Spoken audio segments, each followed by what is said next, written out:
तो चलिए गाइस, आज हम ले लेते हैं आपका बॉन्ड एंगल टॉपिक। ये बॉन्ड एंगल क्या होता है, जरा इसको हम देख लेते हैं, समझ लेते हैं। तो इन्होंने लिखा है कि it is defined as the angle between the orbitals containing bonding electron pair around the central atom in a molecules या फिर एक कॉम्प्लेक्स आयन में।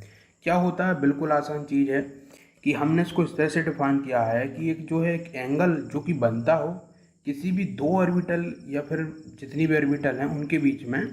ऑर्बिटल्स, देखो ऑर्बिटल्स लिखा है जिसमें कि कंटेनिंग हो रहा हो क्या, एक bonding electron pair around the central atom के इन अ मॉलिक्यूल्स में। पहले अब मैं जो है नीचे आपको बता देता हूँ उसका मतलब क्या है। जैसे आपका क्या हो, ये आपका एक H2 का मॉलिक्यूल्स है। अब H2O में जो हमारा एक O से लेके H तक इस तरीके से ये, और यहाँ से फिर यहाँ, तो ये जो पूरा एक बॉन्ड बन रहा है आपका किसके बीच में, इस H2O के बीच में जो बॉन्ड बन रहा है उसे हम इसका बॉन्ड एंगल बोलते हैं। अब ये जो रहता है आपका, ये थोड़ा सा क्या है, फिर वेरिएशन भी आता है इसमें। अब ये जो वेरिएशन आता है वो फिर इसकी ज्योमेट्री के हिसाब से आता है, वो आप ही फिर आगे देखेंगे कि क्यों जो है इसका इसी तरीके से शेप क्यों है भाई, ये जो है वी शेप में क्यों बना रहा है। ये ऐसा भी तो बन सकता था कि इस तरीके से, ये ऐसा क्यों नहीं बन रहा है। तो ये सारी बातें फिर आगे चल के होंगी, है ना। अभी आप इतना समझ लो कि यदि इस तरीके से कोई भी आपको बॉन्ड आपको दिख रहा है और उसके बीच में जो एंगल है उसे हम बॉन्ड एंगल बोलते हैं। और इसकी डेफिनेशन मैंने आपको बताई दी ऊपर जो थी वो, और बाकी थोड़ा और पढ़ लेते हैं इसके बारे में क्या लिखा है। तो जो बॉन्ड एंगल है वो एक्सप्रेस हो सकता है क्या, उस डिग्री में करते हैं, मतलब कितना डिग्री, जैसे अभी था 1 मतलब कि 104.5 डिग्री, तो डिग्री में ये आपका एक्सप्रेस होता है। उसके अलावा which can be experimentally determined by the spectroscopic method. और ये जो रहता है आपका, वो डेटरमाइन जो होता है उसको हम एक्सपेरिमेंट से करते हैं, और जो कि आपको इसमें मेथड जो है टेक्निक यूज आती है वो स्पेक्ट्रोस्कोपिक आती है।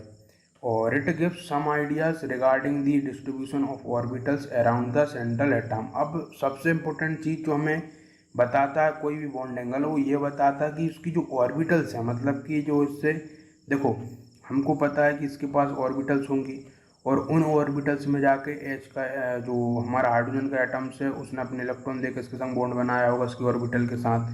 तो हमें ये आइडिया मिलता है इसके बॉन्ड एंगल से कि उसकी जो ऑर्बिटल्स हैं वो एक सेंट्रल एटम से वो कैसे मतलब डिस्ट्रीब्यूटेड हैं, वो इस तरह से हैं या फिर आपकी सीधे सीधे हैं।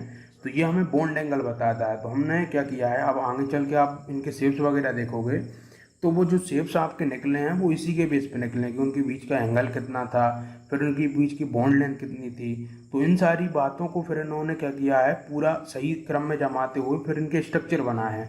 तो वो आप फिर जो अगली थ्योरीज आने वाली उनमें आप पढ़ोगे, है ना। तो ये क्या देता है, हमें कुछ आइडिया देता है रिगार्डिंग किसके, उसके डिस्ट्रीब्यूशन ऑफ ऑर्बिटल्स के around the central atom. Central atom जैसे कि यहाँ पे ऑक्सीजन है, तो ऑक्सीजन के स्पेयर या हम बोलें सराउंड में जो ऑर्बिटल्स हैं वो किस तरह से लोकेटेड हैं, तो वो जो हमें बताता है वो बॉन्ड एंगल बताता है ना। और हैंस इट हेल्प करता है हमें किस में अंडरस्टैंड करने में या डिटरमाइन करने में उसका शेप को, बहुत इंपॉर्टेंट है। फॉर एग्जांपल के लिए HOH जो उसमें बॉन्ड एंगल है वो जो कि वाटर का, वो आपको इधर दिख रहा है, वो इतना इतना है। बॉन्ड एंथैल्पी क्या होती है, जरा इसको स्टडी करते हैं हम।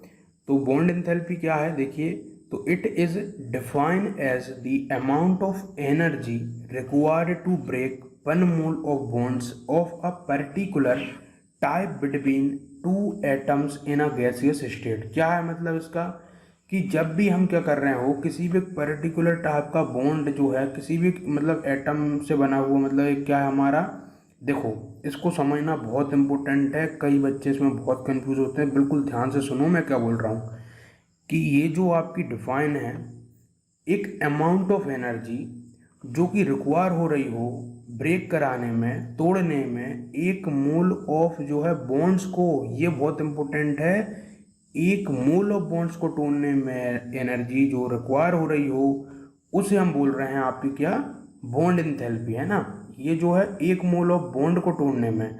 अब एक बॉन्ड को नहीं, कई यहाँ पे कन्फ्यूज ये हो जाते हैं, मतलब कि किसी के बीच में क्या हो आपका, जैसे HCl है, तो अब HCl में बॉन्ड टूट गया, आप बोलोगे कि इसमें हमारी बॉन्ड एंथैल्पी भाई इसकी इतनी, ये नहीं है। इसका मतलब ये है कि यहाँ पे एक मोल ऑफ बॉन्ड, मतलब कि वन मोल ऑफ बॉन्ड्स, एक मोल ऑफ बॉन्ड्स जब टूटेंगे तब हम उसकी बॉन्ड एंथैल्पी बोलेंगे, ना कि केवल एक बॉन्ड। जब जैसे इसके HCl के एक मोल, जैसे इसमें मतलब HCl है और उसमें एक मोल जो है आपके HCl के क्या हो जाए, बॉन्ड टूट जाए, तो उसको हम बोलेंगे आपकी बॉन्ड एंथैल्पी। सबसे इम्पोर्टेंट चीज़ है ये। कई बच्चे कंफ्यूज कर जाते हैं, वो सोचते हैं एक बॉन्ड टूट गया मतलब उसकी ये इतनी बॉन्ड एंथैल्पी। ये बॉन्ड एंथैल्पी नहीं होती है।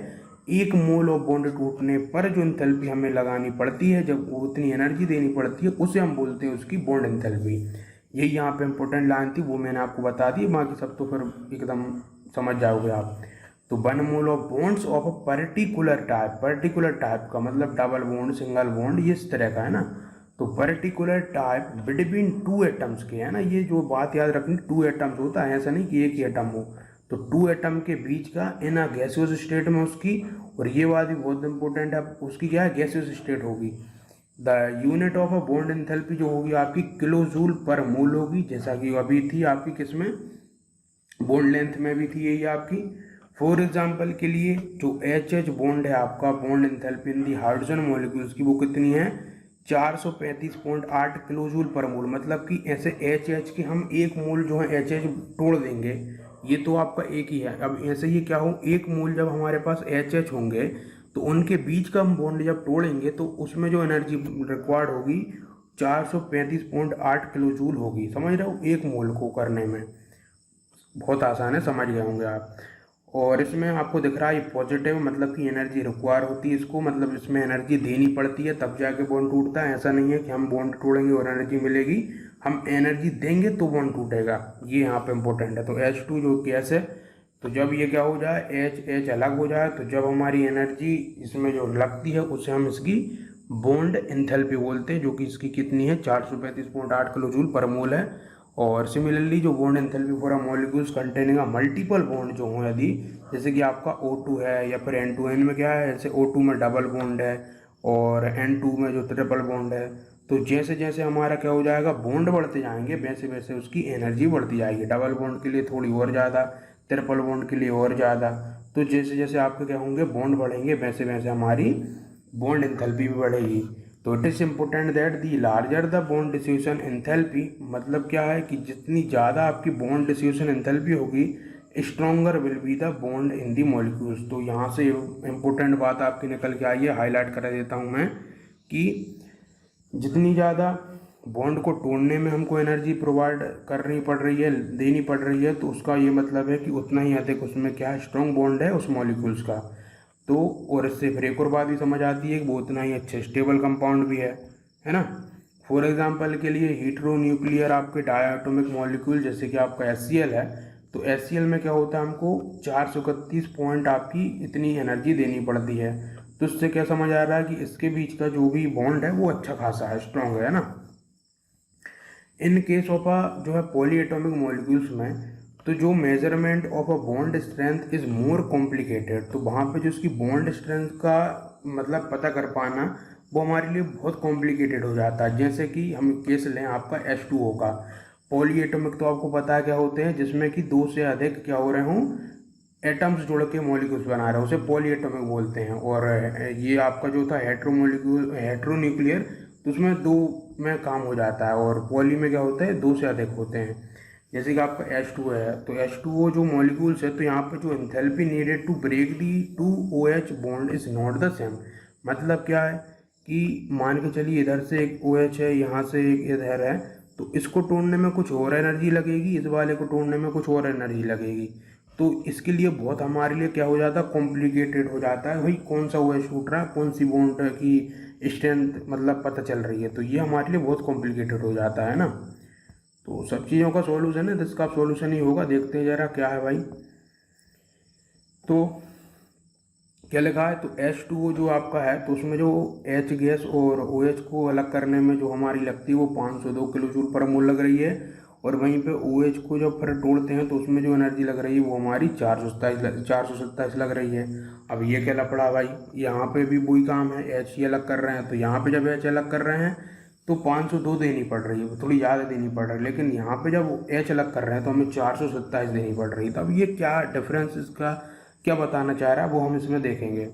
तो जो डिफरेंस आ रहा है किसमें, उसकी delta A H negative value में, तो वो ये शो कर रहा है that the second O H bond under a some change because of change chemical environment. मतलब क्या है कि जब ये दूसरी बार जब हमारे पास ये ओ एच अकेला बच रहा है, तो यहाँ पे जब इसमें हम एनर्जी दे के इसका बॉन्ड तोड़ रहे हैं तो उसमें कोई चेंज आ रहा है, और वो इसका चेंज उस केमिकल चेंज की वजह से है, उस इन्वायरमेंट की वजह से है ना।